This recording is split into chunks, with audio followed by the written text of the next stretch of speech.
Welcome, guys. Dad Dash here, coming to you today with a new show that I'm going to be doing here. It's going to be focused on gig news. It's going to be focused on it's going to be lives and videos focused on the latest and greatest news um, elements from the gig world. So today we're going to be covering a very interesting story. As you know, Shop and Pay is become a bigger discussion on this channel as far as it being the future of gig work and something you want to focus on. So this article I found from Business Insider, I really recommend everybody go over to Business Insider. It's a worthwhile subscription because they cover a lot of gig related news. They've got a couple of reporters over there as well that you can send stories to or send things you'd like covered. They do a heck of a job. We're going to be covering a lot of articles that they're doing on gig work from all aspects. But today's article, let's jump into it here, is to me a very, very, very interesting one. So we're going to talk about it. It says, the title of the article, "I'm an Instacart shopper. I log on at 4 a.m., travel to other cities, and even stay in hotels to make more money."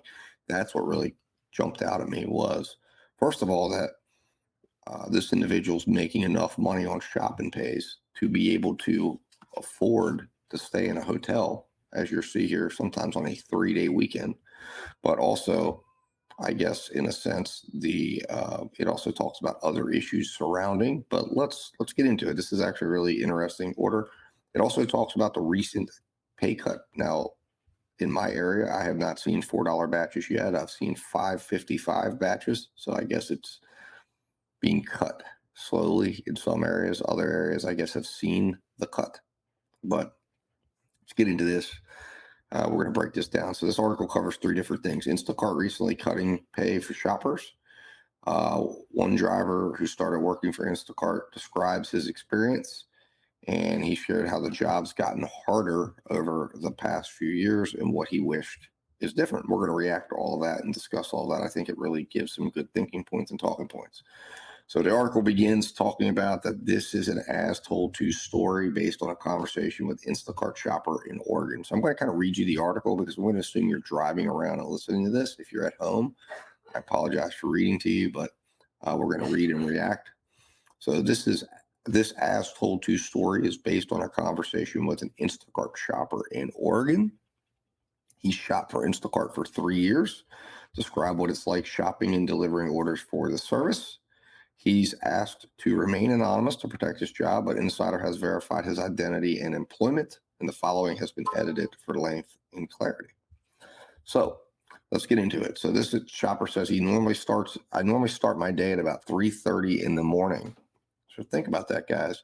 When are you starting your day? If you're not liking your earnings, when are you starting your day? Now, obviously, you're going to see him talking about the impact that how he does things impacts his personal life. But think about it for a minute. This guy's getting up, making obviously enough money in his days. He's working in some areas to support having a hotel expense, which of course is write-offable since he's their own business. But he's able to generate enough revenue. Remember, a write-off is only as good as the revenue being generated. So if you're writing off the entire amount you're making, you're really not making anything. But this guy's making enough money that he can write off a hotel expense on top of the money he's going to make in his day. So he turns on the app at 4 a.m. That's what he says. We have access to Jackson's Extra Mile, 7-Eleven, and other convenience gas stations that are open 24 hours. My question to him would be, why are you not turning on DoorDash and other apps as well if you're willing to work those type of convenience stores? I mean, to me, he could be making a lot of extra money during that time while he's waiting. As you see, he's there for different drops. There's a level of detail that I was unaware of in Instacart because I've really done it as a peripheral app, looked for that opportunity in between food delivery. As my focus is a lot on DoorDash, Spark, Uber, Grubhub. So this gentleman here has learned his app. And this is important. So when you look at the thought process in this article, which I think is interesting, look at how well he knows his app. I think that's very, very important. So he says, and other convenience gas stations that are open 24 hours. There have been times that I've taken early orders. Every once in a while, there'll be a decent order that I can pick up. My regular day doesn't usually start until 6. I leave my house probably about 5:45, and then I show up to Fred Meyer. I will shop at Fred Meyer as long as the time permits until it's time to go to Costco at 10 o'clock. So in this article, and I've seen this in other articles too, Costco seems to be a very important part of making money on Instacart. So that's something I've never, like I said, I have never focused on Instacart as a main earner. I've always had it as a peripheral earner, something to do when I need to fill in the time. So I've thought about trying to make Costco bigger, especially as I've seen that I believe tips are bigger and better and compensation's better on Instacart. And people are using Instacart more than they are the food delivery apps because they see value in getting their deliveries delivered to them or their groceries delivered to them while they're going about other aspects of their life. Anyways, shoppers try to be in the Costco parking lot so that we can sift through the orders once they drop at 10. I've been there with other shoppers with the same metrics as me and maybe even worse metrics than me. Now, this is important right here. They are seeing orders before me. So I want you to consider this, right? This is coming straight from a guy who's been in this business for several years. And we all talk about priority. Does priority exist? Should we be working towards priority? Should we be worrying about priority? And he debunks it right here, several paragraphs in, saying from his experience, and he's going to tell you, just like I have seen on DoorDash, that priority is really, you can't say that the apps are being incorrect because in perfect situations, the priority would exist. But in the real world, in the real, as we should say, priority doesn't really exist. It doesn't make a difference in your overall earnings. And there are not enough drivers out there keeping track of their earnings to disprove. When I say that, I'm telling you, I've contrasted. I've kept stats. People get mad at me for that. People say, hey, why are you wasting your time with that? Well, the reason why I do that is because you can't speak to something unless you have something to back it up. So again, download my sheets. They're attached to every single video I do. Download those sheets and prove me wrong. If you believe priority is making a difference in your area, go test it out. Go put your numbers up. I would love to do that. I'm going to try to have more lives with people using my sheets. If they want to come around, I'll put it up. Would love to talk to people who are keeping track of their stats and have a qualified discussion with metrics to back up that discussion besides just feelings and screenshots that may or may not represent what we are talking about. Anyways, I don't know why that is. Okay, so he says, when I contact Instacart, he's actually gone as far as to contact Instacart's trust and care team. Now, I didn't even know a trust and care team existed. Again, this was very enlightening to me. Is there something wrong with the app, they say? All orders go out to all Diamond Cart shoppers and 5-star rated shoppers at the same time. Now, Diamond Cart shoppers have earned 2,000 points based on the numbers of orders they've shopped within the last 3 months. Now, I don't know how hard that is to get to Diamond. It doesn't seem like that's a tremendous amount, but it seems like that's obviously something that is not, I'm sure, very easy either. Most of the time, the apps are not going to give something away, but it's going to require you to be doing a lot of orders, which they know. Again, the only thing that remains true with everything is in order for, if you're having to do a certain amount of orders within a certain amount of time, you can count on the fact that you will probably be doing orders against your financial interest to accomplish that, because the apps know that the way they're going to be showing orders and putting orders out, that algorithmically it's going to work in their favor and they're going to get orders delivered at a lower price than what they would if they were putting things out fairly in a way that priced at a correct amount. So they win in these instances when they have a requirement for you to meet a metric. This is not true. I know this because I also use my wife's account on a separate phone when I shop. Now, it is acknowledged later on in this article by Instacart, I guess, who read this article, says, hey, look, this is illegal. This is against terms of service. So keep that in mind. They do acknowledge that. Now, having your wife in the car with you and yourself in the car is not. But if he's shopping on his wife's account, they said, hey, look, that's a problem. I would hope Insider didn't disclose who these people were, but just be aware. Yesterday, I saw 8 orders of the drop on my phone and not a single order on my wife's phone, who also shops for Instacart. Now, they don't get into what her level is, but I'm assuming she must be of equal precedence. And here's an interesting picture. It says Instacart cut base pay for shoppers in July to $4, down from $7. Like I said, my area, the worst I've seen is $5.55, but I am, of course, not involved deeply with Instacart at all times. So maybe there's been some that have come through. Maybe there's some that I have, could have pulled up and gone deeper into and would have seen the $4 base pay. I do know orders seem to have gotten a lot lower in their offering amounts. If I sit at Costco longer than 2 hours without an order, now think about this, gentleman. He's sitting at Costco for 2 hours without an order. Okay. This is also why, in my opinion, one solution he could be doing is turning on other apps. I mean, he's an experienced shopper. I can tell you that the shopping experience on Shipt, Spark, these are not drastically different. And you might say, well, maybe he can't get into it. Well, be on the waiting list. Get a food delivery app in there. You might say he probably has his own viewpoints on food delivery, but you know what? If you're sitting there for 2 hours and you could do a couple of McDonald's runs while you're waiting, and fill that 2 hours with low order, with low mile, good miles to money, your strategy will be different than somebody like working food delivery primarily and doing shopping apps as an enhancement for downtime. In his case, he could be focusing on keeping a perimeter, and he can keep a lower acceptance rate on DoorDash. He's not worrying about the things that a full-time DoorDash driver would worry about, or full-time food delivery driver would worry about, as far as getting his big orders off of that platform. He's just trying to keep a perimeter and take orders that come in that are making sense to him. This is the part that I think really gets away from the average driver, is we define our market. We define our parameters. We define what we want our day to be, and we have to work towards that. So when I started working for Instacart, the pay was amazing. When we first started my wife's account in 2020, you still got mileage pay in addition to your batch pay, which I think you still do. It's just not broken down the same.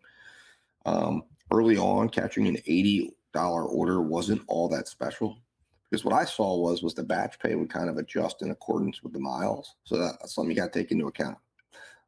Yes, we want to get that. I mean, I think there should be a bigger and greater focus on that side of things, but I don't think that was lost. I think it's just, they just don't want to break it all down now, and show you that you're really not getting any batch pay, and they're covering your miles now. Is pretty much what they're doing, I think, to get to that lower base pay. Now, if you get an $80 order, you're doing cartwheels in the parking lot. Oh, hold on a second. Sorry. You got miles. Early on, catching an $80 order wasn't all that special. Okay, so think about that statement right now. He says back in 2020, an $80 order wasn't all that special. There's a concept that was put out by, it was brought to YouTube in an interview with I guess she was a head of some sort of group out of India, but Jeff Thomas Black talked about a concept called enshittification, where the apps get worse. And this is kind of, you're seeing right here, him talk about that. Now, if you get an $80 order, you're doing cartwheels in the parking lot. I mostly look for orders over 50. So now he went from $80 in the pandemic, when they were showering the money in the landscape, or showering the landscape with money to get drivers in. Now these drivers are here, and now they're happy with $50 orders, like they were with $80 orders.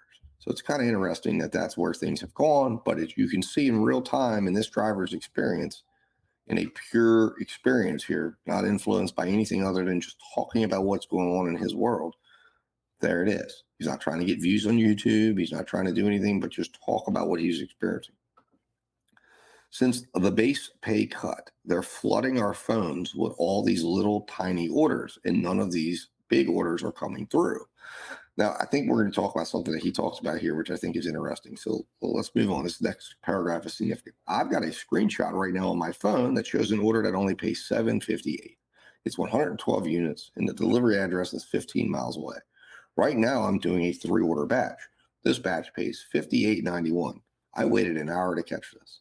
Now, there's several ways that you got to look at that. I've seen orders like $58.91, but I don't necessarily look at that as $58.91. I look at that in terms of they're paying me to shop 3 orders. Okay. Some of them are at different stores.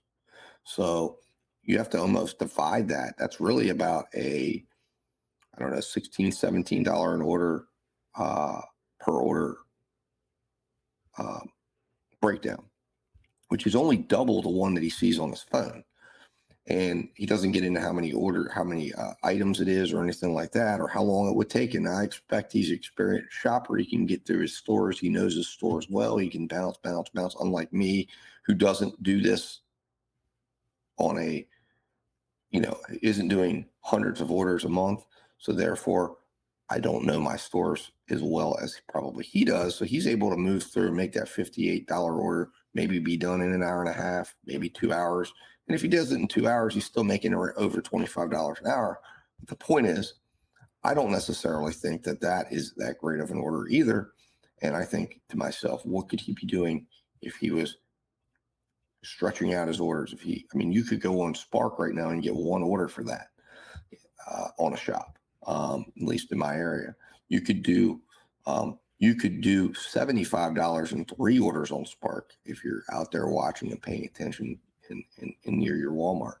So to me, I think he needs to absolutely, for certain, consider. And again, they don't get into ask him about his other apps that he works or if he works other apps, but I think that's something that you should absolutely be considering. All right, so let's move on here. So it says, I'll drive this is where it gets really interesting. I'll drive to other parts of the state and even stay overnight in hotels to make more money. And they show this. I've seen this before where it tells you where to go or whatnot. It tells you that you may take 15 to 30 minutes to see a batch. Sometimes I try to work the map. I go one town about 45 minutes away and I catch an order that's going towards a Costco in Salem. So I'll take that order so that I can go straight from there to the other Costco. If I'm going to go to Bend, a city in Southern Oregon, I pre-plan it a few weeks out. That way I can get a hotel room, leave on Friday morning, be there by 10 o'clock for the drop of Costco, and then work that area for 3 days and then drive back home.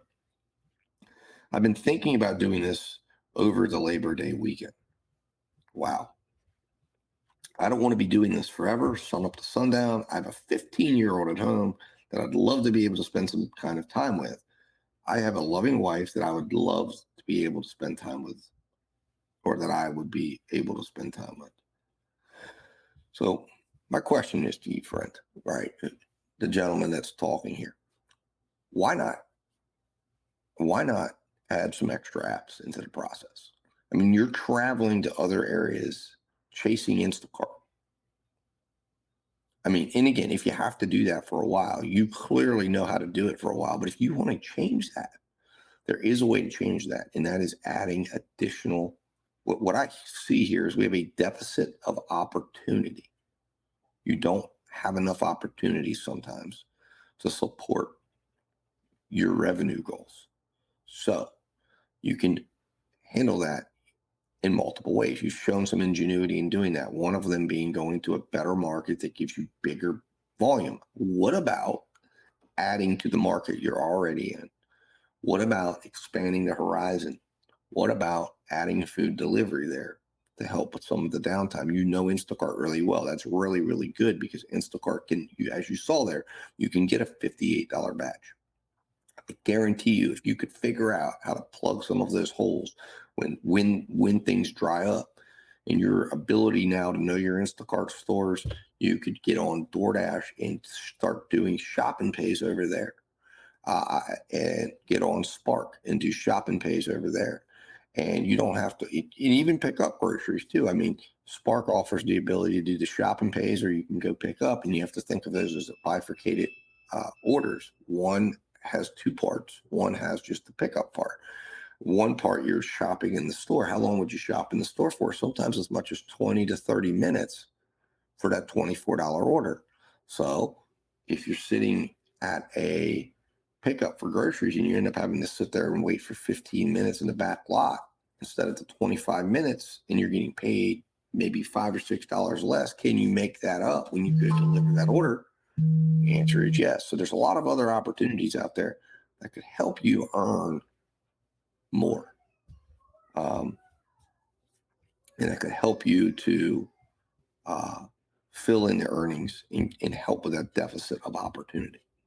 Instacart needs to increase its pay for shoppers, not cut it. Now, I agree with that statement. I agree with that statement 110%. I agree with that across the board. I think we need to be focusing on that they should be making sure that they are being fair in their allocation of the pay that they are using the driver for, that they're acting as an agent on behalf of that driver, collecting pay, getting people to pay money, using their labor, and then using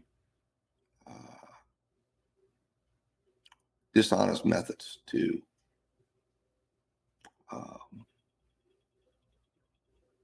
try to confiscate an unfair share of the pay. Anyways, Instacart needs to increase its pay for shoppers, not cut it. I've been doing this full time for a few years. Some people say, oh, it's supposed to be a side hustle. No, this is not a side hustle for some of us. This is actually a job. Now, friend, there is part of the problem. See, you're approaching this like it's a job, like you work for Instacart. When you really work for yourself, you're expecting Instacart to solve a volume problem for you when it's your job. Now, you are doing some of that by traveling to different markets, but you're missing the other part, that you can do it more for yourself.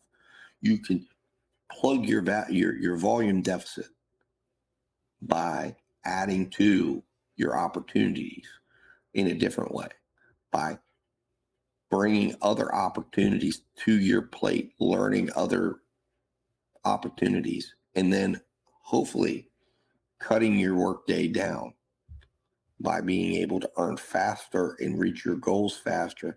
And if you still want to get up at 4 a.m, that's fine, but you would be done maybe by 4 p.m. instead of 10 o'clock at night,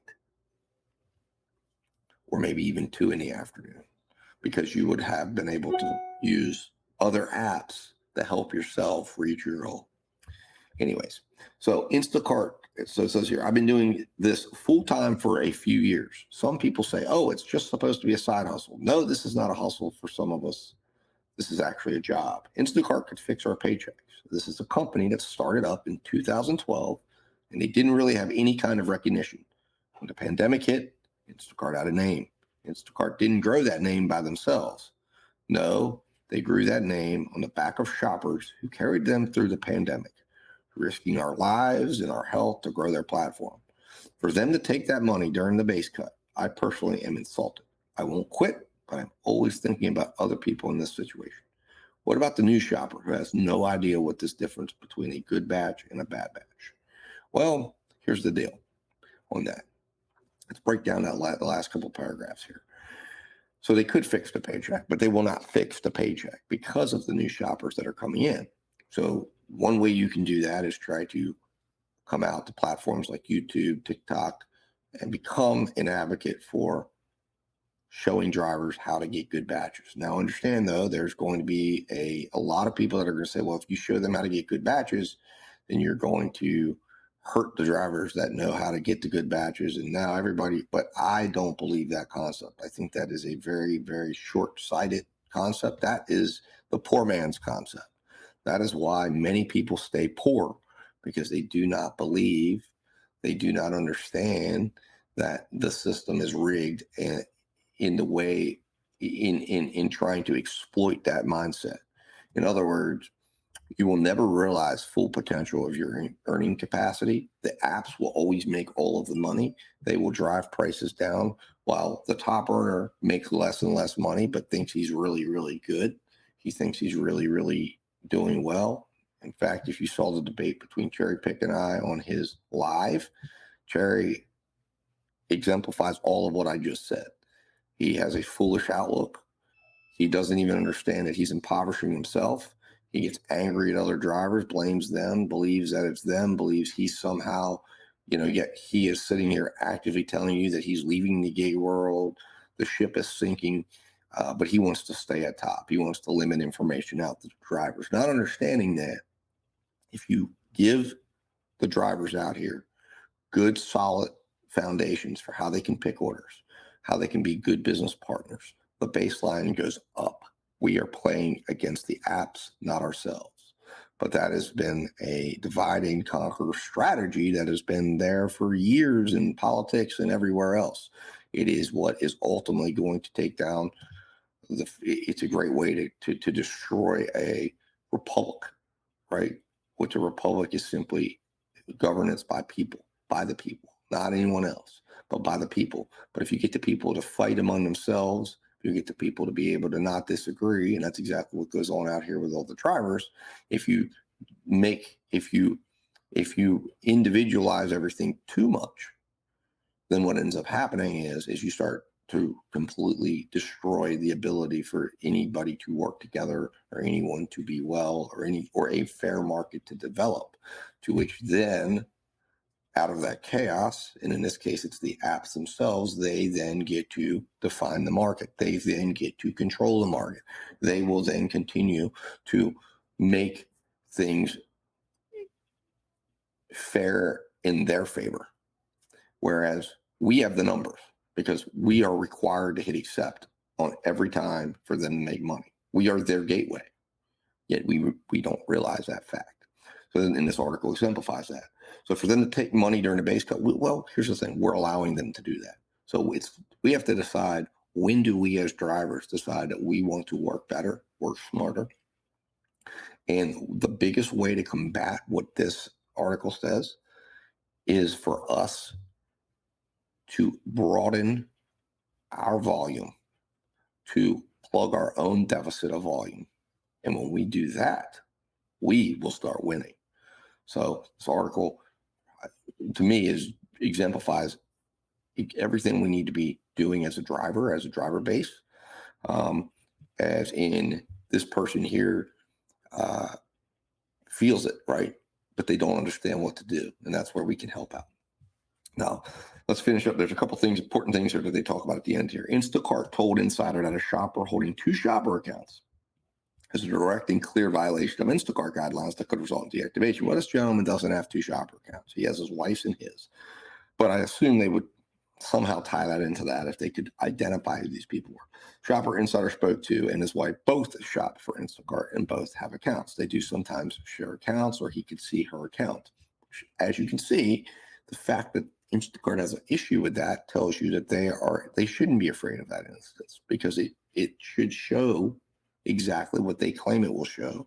It should show priority is happening in the right direction, but what it really shows is that there isn't any priority, because the conditions for that priority to exist are so difficult to attain. The priority never materializes, and what ends up happening is it's a randomized market that is controlled by AI, that is controlled by the fear of doing things in your own business interest. And then you still don't get the results you desire. And all you do is end up upset, angry. And then what they do is they say, well, no, it's not our fault. It's the other drivers. Blame the other drivers. They're holding you back.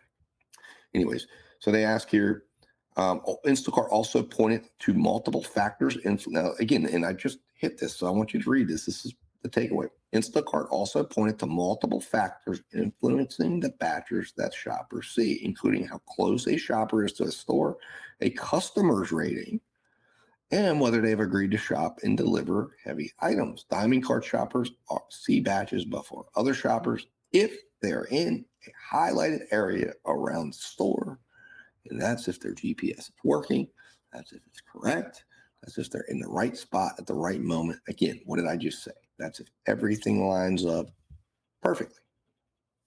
And unfortunately, that doesn't happen probably 99.5% of the time. But they can still say priority exists, because it does, in perfect situations. Now, it's important right here. Do you work for Instacart or another shopping or delivery service and have a story to reach out through this reporter? That's abidder@insider.com. So anybody wanting to share with this reporter, feel free to do so. So, guys, that is the story. Hopefully you were able to listen to this. I read it to you. Tell me what you think about this format in the comments. I hope you make it through to the end of the video. I'm going to be doing some live coverage as well on this. I wanted to just kind of put out a video to see what y'all thought about this, covering different aspects, different articles, something outside of the realm of YouTube where a lot of people don't trust what's being presented to you. This is being presented from real drivers around the country, talking to reporters, talking to people. It also gives you an outlet as well to talk to a bidder at insider.com. Talk to her, send the article to a bidder. There's also another reporter and another article I will be covering. There is a lot of interesting articles out here. Check out beyond just the social media YouTube accounts, but you're going to see that a lot of what we're talking about, when you get away from the sensationalism of YouTube and people trying to build a channel and get views and embroil themselves in drama, you're going to see that the common sense approach to be successful with the gig apps will always be and is always going to be, basically, in my opinion, I see it as, I'm going to say 2 to 3 key things. One, knowing your market, knowing your apps. And we're going to put that in the knowing your market, right? Understanding how all of your apps are working. And then once you do that, using your multiple apps to build the volume that you need, the volume of opportunities that you need to be able to then accept the revenue and to accept and generate the revenue that you need to meet your goals. And that will get you the money that will then cash flow for you, the amount that you need to be able to live on and meet your personal financial goals. And you need to be tracking your metrics to assess that process, to make sure that you're making the money you need to make sure that you're getting enough volume to opportunities, and to be able to look at what your challenges truly are. Is it a work rate opportunity? In other words, are you sitting too long? That will tell you you have a deficit of volume. Increase your volume, volumize your opportunities. And then if you've maximized your volume, if you're working a lot, you need to look and see what the quality of offers are that you're accepting, and then adjust your acceptance criteria. And if you get your acceptance criteria in a lane that you think is right at a percentage that would be right, then you can start to look at whether your market is the right market. Would there be better opportunity somewhere else? What does the commute into that market support you to get there? But this is a process you can go through. And of course, here's what I'm going to tell you. Many people will say, well, why would you show this, Dad Dash? Why would you want to help people do this? Well, I'll tell you why. Because I believe you're going to see 2 things happen. You're going to see people, it's going to be like a eureka moment. They're going to learn how to do it. They're going to be like, okay, this is what I need to do. And they're going to figure out that if this is what I need to do, it's going to invoke 2 things in them. You're either going to be driven by that challenge and you're going to go and conquer it, and you're going to create a better market for every driver that takes on the challenge and does it right. Or you're going to say, you know what, I don't think this is for me. And you're going to leave the market and realize, you know what, I'm going to go do something else that doesn't require the things necessary to be successful in gig work. And once that happens, the market will naturally start to thin out, and we will naturally start to see the process of smarter, better operators who are making more money, who are creating better markets, who are raising the baseline, and as a result, creating a better place for everyone to operate in. And then on top of that, once you get more intelligent drivers, and I'm talking from an intelligence of being able to see their progress, being able to see their metrics, they're going to be able to have more intelligent, fact-based, metric-based conversations with anyone interested in how they can help the gig community, how they can help gig business operators. When we start thinking of ourselves as businesses, we can start holding ourselves out that way, start asking for business solutions to our business problems. Anyways, guys, I'll leave you there. Put in the comments your reaction to this article. And as always, guys, stay safe, stay profitable, and Dad Dash will talk to you soon.